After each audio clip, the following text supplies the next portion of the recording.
Une bronchiolite est une infection aiguë des voies respiratoires inférieures qui survient chez les petits enfants de 0 à 2 ans.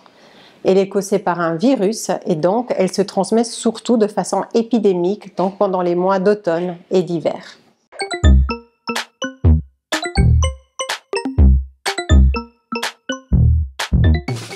Alors, comme il s'agit d'une infection virale, les symptômes commencent d'abord par une infection des voies respiratoires supérieures. Donc l'enfant va présenter un nez qui coule, de la toux, un encombrement nasal, peut également présenter de la fièvre. Au bout de quelques jours, le tableau se transforme en bronchiolite, qui est une infection des voies respiratoires inférieures, et c'est à ce moment-là qu'on peut avoir des difficultés respiratoires.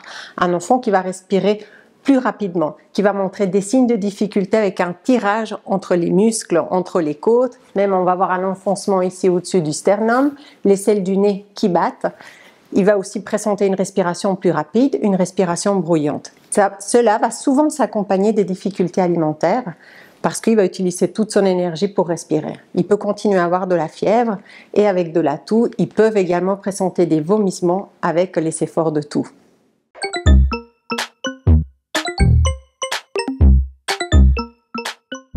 La majorité des tableaux vont être bénins, donc la majorité d'enfants ne vont pas nécessiter une consultation médicale.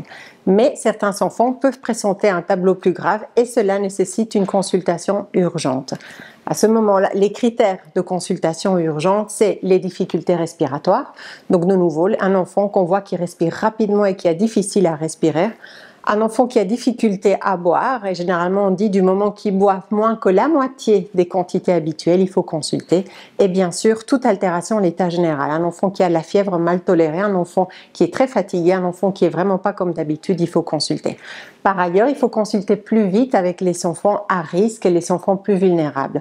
Donc ça, c'est les tout petits enfants. Donc les enfants de moins de 6 à 8 semaines, même avec des signes d'infection respiratoire supérieure, il faut déjà consulter le médecin.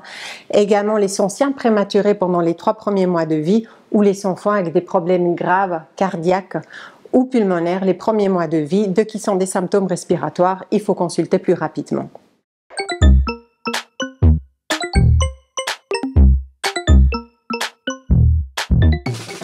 Alors, il n'y a pas de traitement spécifique pour guérir ou traiter une bronchiolite. C'est la raison pour laquelle si un enfant va bien, il ne nécessite pas une consultation médicale. Les antibiotiques ne marchent pas, les aérosols ne marchent pas. Par contre, qu'est-ce qu'on peut mettre en place pour aider l'enfant à mieux respirer et à mieux passer à travers à domicile? Donc, une part très importante, c'est les soins du nez. Il faut que le nez soit dégagé. Les petits, surtout, respirent surtout par le nez et ils ne savent pas se moucher comme font les adultes. Donc, il faut laver de façon abondante et régulière et surtout avant chaque tétée ou avant chaque repas, le nez avec du sérum physiologique. Autre chose qui aide, c'est le fractionnement de repas. Donc, il faut plutôt leur offrir de petites quantités, mais plus souvent, afin qu'ils puissent arriver à des quantités suffisantes pendant la journée. En cas de fièvre bien tolérée, on peut contrôler celle-ci avec des médicaments contre la fièvre, en n'habillant pas trop chaudement l'enfant. Et autre chose importante, c'est que l'enfant puisse respirer un air pur, donc pas de cigarettes dans l'environnement du bébé.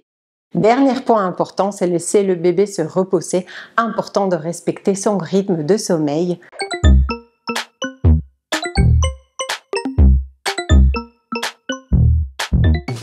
Comme il s'agit d'une infection virale respiratoire, les mesures qui servent à contrôler d'autres virus respiratoires comme la Covid ou comme la grippe marchent également pour contrôler les virus qui donnent les bronchiolites chez les petits. Donc il faut surtout protéger les tout petits, surtout en dessous de 3 à 6 mois. Donc de 1, il faut éviter de ramener les petits enfants, les petits nourrissons dans des endroits fermés avec beaucoup de monde, comme les transports en commun, comme les centres commerciaux quand c'est possible. Il faut également aérer régulièrement les pièces de la maison, surtout là où le bébé dort et surtout quand il y a d'autres enfants dans la famille. Il faut au moins aérer 10 minutes par jour. Important de laver régulièrement les jouets, les tétines, les biberons de l'enfant, de nouveau, surtout quand il y a d'autres enfants dans la fratrie. Alors les parents, pour diminuer le risque d'infection et donc de contagion envers le bébé, ils peuvent porter un masque quand ils sont dans des situations à risque, de nouveau, des endroits fermés avec beaucoup de monde, comme les centres commerciaux. Pareil, quand il y a un adulte ou un enfant capable de porter un masque enrhumé à la maison, il faut le porter pour protéger les tout petits.